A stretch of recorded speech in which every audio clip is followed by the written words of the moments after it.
Ahead of Trump's inauguration, a debate on H-1B visa intensifies in the US.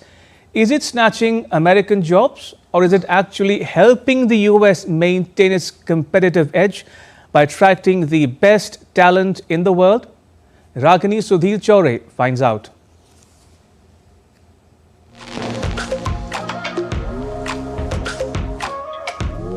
As the clock struck midnight on 1st of January 2025, Donald Trump addressed the nation as the US welcomed the new year, not with fireworks, but with a bold defense of the H-1B visa program. I didn't change my mind. I've always felt we have to have the most competent people in our country. We need competent people. We need smart people coming into our country. We need a lot of people coming in. We're going to have jobs like we've never had before. For years, Trump criticized the H-1B system, calling it unfair to US workers.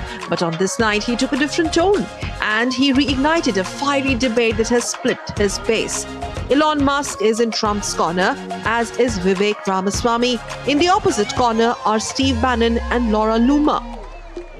Musk and Ramaswamy co-lead the Department of Government Efficiency, or DOGE, which has been proposed by Trump to reduce wasteful expenditure by cutting the size of the US government. Bannon is a former Trump strategist, while Loomer is a far-right activist. They both are die-hard conservatives and MAGA torchbearers. Musk and Ramaswamy say the US needs top engineering talent to keep it ahead. They support the H-1B visa program. In sharp contrast, Bannon and Loomer have resisted expanding the H-1B program. They argue that skilled immigration undercuts US workers' interests. Don't come up and go to the pulpit in your first week here and start lecturing people about the way things are going to be. If you're going to do that, we're going to rip your face off. What caused further uproar was Musk's since deleted messages on X, where he endorsed a post bashing quote-unquote retarded American workers. That pretty much sums it up. Musk wrote on X on 26 December, "This was eye-opening." Musk was responding to a post in which an ex-user wrote, and I quote, "So basically the right split into two factions, tech right and right. And while all this was going on, we learned some people really don't like Indians," unquote. The fratricidal DOGE versus MAGA fight over H-1B visas comes on the back of Trump's promise to remove millions of illegal immigrants in what would be the largest deportation ever in the history of United States. And it threatens to take down with it even the legal migration route whereby the US brings in the best of the talent and brains from across the world to enrich its own economy. The H-1B visa program allows US employers to temporarily hire a certain number of foreign workers every year in specialty occupations, including the STEM disciplines. STEM is an acronym for science, technology, engineering, and mathematics. Up to 85,000 H-1B visas can be issued in a year. It includes 20,000 such visas for foreign students who have completed a master's degree at a US university. Indians are the biggest beneficiaries of the H-1B visas. An H-1B visa holder is allowed to live and work in the US initially for a period of 3 years, which can be extended for up to 6 years. In 2023, 474,000 H-1B visas were issued. That number dropped to 386,000 in 2023. Indian nationals accounted for maximum 72%. In comparison, Chinese nationals were at 12%. The DOGE versus MAGA over H-1B visas was triggered by the appointment of Sriram Krishnan as Trump's advisor on AI policy, or artificial intelligence policy. Krishnan is an entrepreneur. He was born in India and became a US citizen in 2016.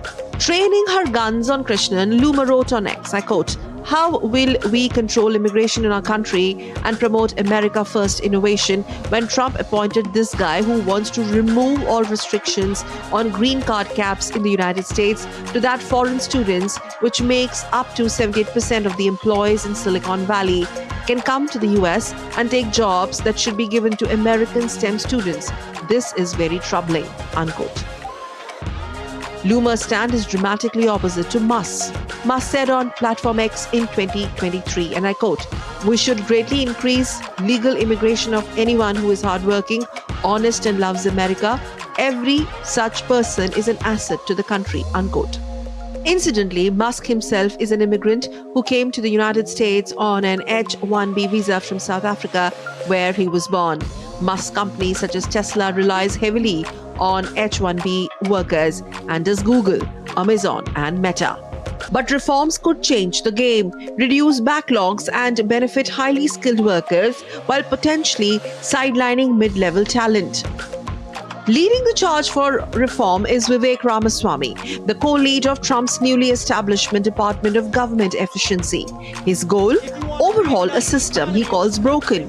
Ramaswamy believes that the lottery system is outdated and the US needs a merit-based approach, one that brings in the best and brightest, not workers tied to luck or single employers. Ramaswamy's proposed changes could benefit highly skilled Indian professionals, especially those with advanced degrees and niche expertise. India-US partnership, which is an expansive world, and both our countries have strong and growing economic and technological partnership. India-US economic ties benefit a lot from the technical expertise provided by skilled professionals. Ramaswamy recently reposted a post by Elon Musk on platform X, which reads, and I quote, "This is a helpful clarification. I'm referring to bringing in via legal immigration the top 0.1% of engineering talent, which is essential for America to keep winning," unquote. He likened it to bringing in the best players in the world to help your team, just like the NBA, where most players are US nationals, but top talent from around the world is brought in to keep winning. But not everyone is convinced. At a recent town hall, Ramaswamy faced tough questions from those who felt his reforms could alienate immigrant communities. An Indian American student confronted Ramaswamy during the question and answer session. And during an event at the University of North Carolina on 2nd of November, a girl asked Ramaswamy a question. So I have a genuine question for you. You were quoted saying that people who come to this country as family members are not the meritocratic citizens who should be accepted.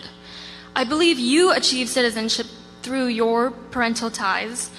Why would you have got the H-1B visa, which 70% of it is given to Indian people?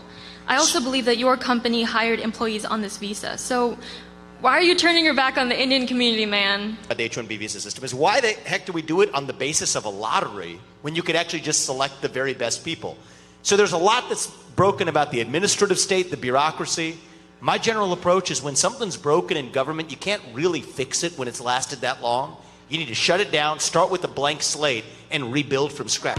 Adding fuel to the debate, US authorities are considering removing country quotas for H-1B visas. Doing so could benefit Indian professionals who make up a significant portion of the global talent pool. Indian workers dominate the H-1B visa landscape, accounting for a large portion of global applicants. The removal of caps could reduce the backlog for Indian applicants, streamline processing, and make green card transitions easier. But some critics argue that these changes could intensify competition, making it harder for mid-level professionals to secure jobs. Others caution that reforms must strike a balance between preventing misuse and maintaining opportunities for both local and skilled immigrant workers. Outgoing US President Joe Biden recently loosened H-1B restrictions, giving employers and workers more flexibility. But the Rasmussen poll shows that 60% of the US nationals believe the country already has enough skilled workers to fill these jobs. As Trump is all set to take office, the future of the H-1B program hangs in the balance. In his first term, the US government modified H-1B program by prohibiting foreign workers and safeguarding Americans seeking similar jobs. So what will he do after 20th of January? That's the big question. Will merit-based reforms level the playing field, or they will disrupt global talent pipelines? That's another big question. The future of H-1B visas offers both opportunity and challenges. Ragini Sudhir Chaure for DD India.